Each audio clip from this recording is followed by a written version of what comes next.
നമ്മൾ നിൽക്കുന്നത് ഈ ഉടുപ്പി കണ്ട അവിടെയാണ്. അവിടുന്ന് മാലത്തെ ബീച്ച് എടുത്താണ്. പിന്നെ ഈ സ്ഥലങ്ങളൊക്കെ പോയി കാണാം. ബസ്സിന്റെ ഫ്രണ്ട് ഗ്ലാസ് നോക്കിയിട്ട് ഒരു ഏത് കാലം തുളച്ചതാവോ ഫുള്ള് കച്ചവടം. നമുക്ക് പല നിറത്തിലുള്ള ലഡുകൾ കണ്ടോ. ഇത്ര ഒരുപാട് ഷോപ്പുകളുണ്ട് കേട്ടോ. ഡ്രസ്സിന്റെ ഒക്കെ ചെറിയ റേറ്റ് ഉള്ളൂ, 190. ഇവിടെ ടാറ്റു സെന്ററൊക്കെ. ഗായ്സ്, അങ്ങനെ നമ്മൾ ഉടുപ്പിയിലുള്ള മാൽപ്പെ ബീച്ചിലേക്ക് പോകുന്ന വഴിയാട്ടാ. അത് 55 നമ്മുടെ തിരൂർ ഇപ്പൊ കുറച്ച് പോകുന്നതിന്റെ ശേഷം സംഭവം അടിപൊളിയായിട്ടുണ്ട്. പക്ഷെ ഇവിടെ പ്രശ്നം എന്താ അറിയോ, ഒരു കുറച്ച് ഏരിയ ഇങ്ങോട്ട് ഫുഡിന്റെ ഡിമാൻഡ്. ഉടുപ്പിയിലെ ശ്രീകൃഷ്ണ ടെമ്പിളിന്റെ അടുത്ത് തന്നെയാണ് ഗീതാ മന്ദിർ ഉണ്ട്. അവിടെയുള്ള ലഡുകളാണ്. ഇവിടെ സ്റ്റാഫുകൾ വരുന്നേ ഉള്ളൂ. നമുക്ക് പല നിറത്തിലുള്ള ലഡുകൾ കണ്ടോ. എല്ലാം ഒരുപാട് സ്പീഡിലാണ് കാണിക്കുന്നത്. നമ്മളെ തിരുപ്പതി നിന്നൊക്കെ കിട്ടുന്ന പോലുള്ള വലിയ തരത്തിലുള്ള ലഡു അല്ല, പക്ഷെ ചെറിയ രീതിയിലുള്ള നമ്മളെ നോർമൽ ടൈപ്പിലുള്ള സംഗതി. ഒരു ബ്ലാക്ക് ലഡു അടിപൊളി ഒക്കെ നല്ല വാഴ ഇലയിൽ റെഡിയാക്കി വെച്ചിട്ടുണ്ട്. ഇവിടെ ഒരു ലഡുവിൻ്റെ ഒരു ഫോട്ടോ തന്നെയാണ്. അത് ഒറിജിനൽ അല്ല കേട്ടോ. ഈ ലഡുവിൻ്റെ പേര് കണ്ടോ, അക്കി ഹെട്ടു ഉണ്ടോ, സൂര്യകാന്തി ബീജു, കോക്കോ ഉണ്ടോ, പലതരത്തിലുള്ള ലഡുകളുണ്ട്. ഇതിൻ്റെ പേരൊക്കെ നോക്കാൻ നിന്നാലും നമുക്കൊരു വീഡിയോ തികയാതെ വരും. ഓക്കെ, ധനുഷ് എനിക്ക് വേണ്ടി വെയിറ്റ് ചെയ്ത് നിൽക്കണം പോലെ. ധനുഷ, അമ്പലം വിസിറ്റ് രസമായില്ലേ? ഒരു വെറൈറ്റി ആയി.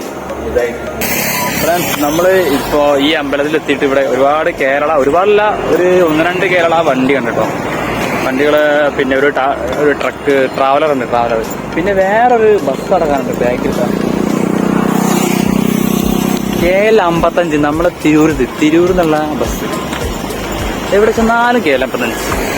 ഉടുപ്പി ബസ് സ്റ്റാൻഡാണ്. ഉടുപ്പി ബസ് സ്റ്റാൻഡ് നല്ല വെയിലാട്ടോ, ഒന്നും കാണാൻ തന്നെയില്ല. ഫ്രണ്ട്സ്, ഇവിടെ ഒരു ഹോട്ടലിൽ ശ്രീകൃഷ്ണൻ ഉണ്ട്. നമുക്ക് കയറി നോക്കാം എന്തൊക്കെ ഫുഡുള്ളത് നോക്കാം. നമ്മളെ നെയ്റോസ്റ്റ് എത്തിയിട്ടുണ്ട് കേട്ടോ. മസാല ദോശ എല്ലാം ഒരുപാട് നടക്കാനുള്ളത് കൊണ്ട് ലൈറ്റ് ഫുഡ് കഴിക്കുന്നുള്ളൂ. നെയ്റോസ്റ്റ് എടാ, നമ്മൾ പിന്നെ ഹോട്ടലിൽ നിന്ന് റെസ്റ്റോറൻറ്റിൽ നിന്ന് ഫുഡ് കഴിച്ചിട്ട് ഇറങ്ങുമ്പോൾ ഒരു മാപ്പിന് കിട്ടും. ഉടുപ്പിൽ എത്തിക്കഴിഞ്ഞാൽ മനസ്സിലാക്കാനുള്ളൊരു മാപ്പ് ഉണ്ടാവും. ഉടുപ്പി ഡിസ്ട്രിക്റ്റ് ജില്ലയാണ്. ഈ ജില്ലയിലെ കർണാടക ഉടുപ്പി ജില്ലയിലെ പ്രധാനപ്പെട്ട മാപ്പ്. നമ്മൾ നിൽക്കുന്നത് ഈ ഉടുപ്പി കണ്ട അവിടെയാണ്. അവിടുന്ന് മാലത്തെ ബീച്ച് എടുത്താണ്. പിന്നെ ഈ സ്ഥലങ്ങളൊക്കെ പോയി കാണാം.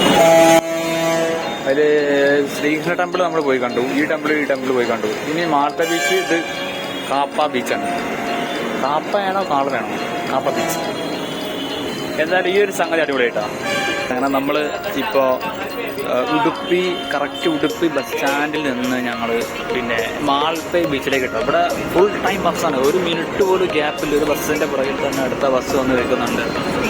അപ്പോൾ ഞങ്ങൾ പിന്നെ മാൽപ്പെ ബീച്ചിലേക്ക് പോകാം. മാൽപ്പെ ബീച്ച് ചെന്നൈ സൈലൻ്റാണ് പോകാൻ പ്ലാനിങ് ഇട്ടത്. നോക്കാം, പ്ലാനിങ് ഒന്നുമില്ല, ജസ്റ്റ് ഇങ്ങനെ പോകാൻ. അവിടെ പിന്നെ നമുക്ക് ചെറിയൊരു ഫോട്ടൊക്കെ സ്റ്റാച്യു ബസ്സിന്റെ ഫ്രണ്ട് ഗ്ലാസ് ഒക്കെ ഒരു കാത്ത കേട്ടോ. നോക്കിയൊക്കെ ഞാൻ കാണിച്ചതാണ്. ബസ്സിന്റെ ഫ്രണ്ട് ഗ്ലാസ് നോക്കിയൊക്കെ ഒരു ഏത് കാലം തുടച്ചതാവോ ഫുള്ള് കച്ചറാണ്. നമ്മളവിടുത്തെ ബസ് എത്ര കച്ചറായാലും അത് തുടയ്ക്കും. അപ്പോൾ വച്ചാമാരെ നമ്മൾ മാൽപ്പെ ബീച്ചിലേക്കുള്ള ബസ്സിൽ കയറിയിട്ടാണ്. ധനേഷ് പുറത്തുണ്ട്. ഇത് രക്ഷയില്ല മച്ചാമാരെ. എന്താ പറയാ വെച്ചാല് സ്മെല്ല്. എടാ, ബസ് സ്റ്റാൻഡിൽ നിന്ന് മുതൽ ഉള്ള റോഡ് വളരെ മോശമായിരുന്നു കേട്ടോ. ഈ ബീച്ചിലേക്കുള്ള മാൽപ്പെ ബീച്ചിലേക്കുള്ള ഇപ്പൊ കുറച്ച് പോകുന്നതിന്റെ ശേഷം സംഭവം അടിപൊളിയായിട്ടുണ്ട്. പക്ഷെ ഇവിടെ പ്രശ്നം എന്താ അറിയോ, ഒരു ഭയങ്കര മീനിന്റെ സ്മെല്ലാണ്. ഒരു വൃത്തികെട്ട സ്മെല്ല്. ഞങ്ങൾ വിചാരിച്ച് ചില ഏരിയ മാത്രമേ ഉള്ളൂ എന്ന് വിചാരിച്ചു. അങ്ങനെയല്ല, എല്ലായിടത്തും ഉണ്ട് കേട്ടോ. ഗായ്സ്, അങ്ങനെ നമ്മൾ പിന്നെ ഉടുപ്പിയിലുള്ള മാൽപ്പെ ബീച്ചിലേക്ക് പോകുന്ന വഴിയാട്ടോ. ഇത് എൻട്രൻസ് ആണ് കണ്ടോ. ഇവിടെ ടിക്കറ്റ് ഒക്കെ ഉണ്ട് തോന്നുന്നുണ്ട്. ബീച്ചിലേക്ക് പോവാം. പിന്നെ അവിടെ എത്തിയിട്ട് ബാക്കി കാര്യങ്ങൾ നോക്കാം. കുറച്ച് കാര്യങ്ങൾ പറയാനുണ്ട്. എടാ അപ്പം നമ്മൾ പിന്നെ 20 രൂപയാണ് ഉടുപ്പി ബസ് സ്റ്റാൻഡിൽ നിന്ന് മാൽപ്പയിലേക്കുള്ള റേറ്റ് കേട്ടോ. പിന്നെ ബസ്സിനാണ്. ബസ് ഫുൾ ടൈം ബസ്സുണ്ട്. പക്ഷേ ഇവിടെ ഭയങ്കര ഒരു സ്മെല്ലാണ്, ഒരു ജാതി സ്മെല്ലാണ്. നമ്മൾ മറ്റുള്ള ഒരുപാട് സ്ഥലങ്ങളിൽ പോയിട്ടുണ്ടെങ്കിലും കർണാടക തന്നെ ഗോവയിലൊക്കെ പോയിട്ടുണ്ടെങ്കിലും പിന്നെ അവിടെ അന്തരീക്ഷം അടിപൊളിയായിരിക്കും. ഇവിടെ ചെറിയൊരു ബാഡ് സ്മെല്ലുണ്ട്. പക്ഷെ കുറച്ച് കഴിഞ്ഞാൽ ശീലമായിക്കോളും, കുഴപ്പമില്ല,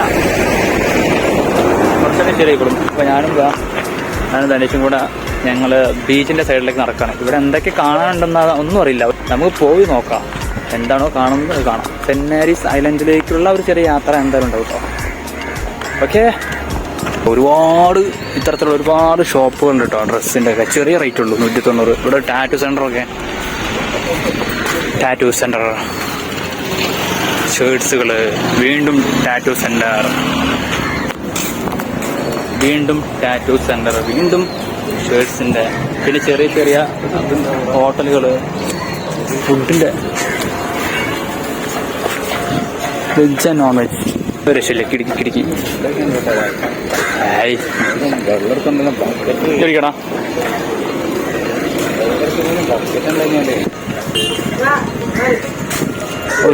ഈ കുറച്ച് ഏരിയ ഇങ്ങോട്ട് ഫുഡിൻ്റെ ടീമാട്ടോ.